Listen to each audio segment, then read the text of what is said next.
My girlfriend suggested finding a wizard to locate the killer. Surprisingly, all Pooh believed that nonsense. After bizarre rituals, she held a big talisman and raced to the scene, planning to ash it. She poured dirt onto paper, saying it would reveal the killer's face when dry. Just then, they noticed someone coming. The killer back. They hid to spy, but after a while, it turned out to be Officer Sue, trying to look cool, but mostly just wanting to get into the killer's head. But just moments later, there was more commotion as a stranger appeared, prompting Officer Sue to quickly hide away. The man checked for onlookers before producing a set of underwear and suddenly flopped on the ground, engaging in something quite inappropriate. How bizarre! The killer didn't flee, did he? With all Pooh accidentally made a noise, drawing the man's attention. All three bolted, the man running. The chase wove through the neighborhood to a factory. The workers wore black, making it hard to spot the man. But all Pooh had sharp eyes. He quickly spotted the killer's bright red underwear and managed to catch him, but when it came to interrogation, the man flatly denied it. After all, it wasn't illegal. The police checked and found no issue.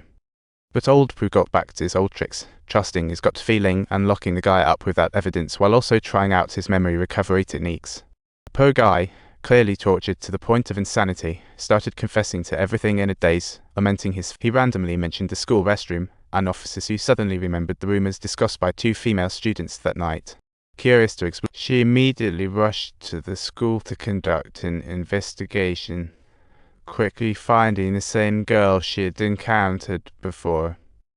After applying a band-aid to her wound, the girl admitted that she wasn't aware of the situation either. She had no clue who started the bathroom rumor, so she had to investigate herself. It turned out to be just a quirky woman living in the mountains. This lady kept crying alone nearby, which sparked the rumors. Officer Sue wanted to go talk to her, but the woman seemed pretty tired. The woman darted inside. Officer Sue enlisted a female officer to gain her trust, then she shared her story. She turned out to be one of the victims of the serial case, attacked on a rainy night last year using the same methods. Throughout it all, she kept her head down, trying hard not to look at the attacker's face. Perhaps that's why the killer left behind the only survivor. The woman didn't dare call the police, remembering the killer's delicate, feminine hands. Officer Sue hurried back to the precinct. Checking the suspect's incredibly rough hands, she concluded he wasn't the killer and called for his release. All Pooh, unaware, clashed with Officer Sue, nearly coming to blows. Just then, the radio played the said song once more, and it started raining outside. The killer was likely preparing to strike again. Chief wanted to send people, but troops were suppressing protests in the neighboring city. Officer Sue seemed apprehensive. She called the radio station, but they knew nothing, ultimately leading to this murder. Still couldn't be prevented. Next morning, the body was found, and the exact time of death was exactly when all Pooh and the others were brawling. But this time, the method used seemed a bit different. As the coroner unexpectedly extracted something from the deceased's body, a piece of tissue paper. Next came the 5th and 7th pieces, ending with a derogatory term, forming a complete picture, undoubtedly a huge insult to the police. It was a major insult, yet there was nothing they could do about it. Even carefree old Pooh felt a shiver of fear. But seriously, do you often see stuff like this? No, is that what you're talking about? What, you think I'm like those people? What am I even doing here? Suddenly, news broke. The radio station found the request slip with address and name. All Pooh and Officer Sue acted swiftly, finding him at the factory. Little bear, little bear, little bear, little bear, little bear, little bear, little bear, little bear.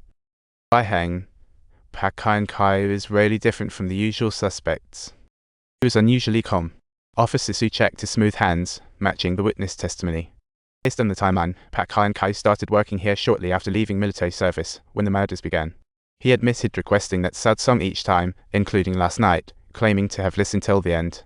But he couldn't remember what song played at the end of the show, insisting, "I can't remember the lively stuff, I went to your place, I went to your place," referring to the late in Mayuan, discussing the window of death, claiming it was between 7:30 and 8:00 p.m.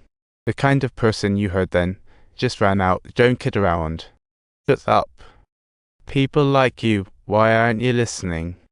Shut it. Cops might take matters into their own hands, Pakai and Kai had heard, but he vowed not to break like the others. Under pressure, Officer Sue raised some doubts, noting that the show's host had introduced the last song in a unique way. If you had truly listened to that show, there's absolutely no way you wouldn't have any recollection of it. But Pak Hyun Kai insisted that he simply couldn't recall it, so Officer C began to recount it for him word by word. Analyzing his criminal psychology, All Pu's partner couldn't hold it together again.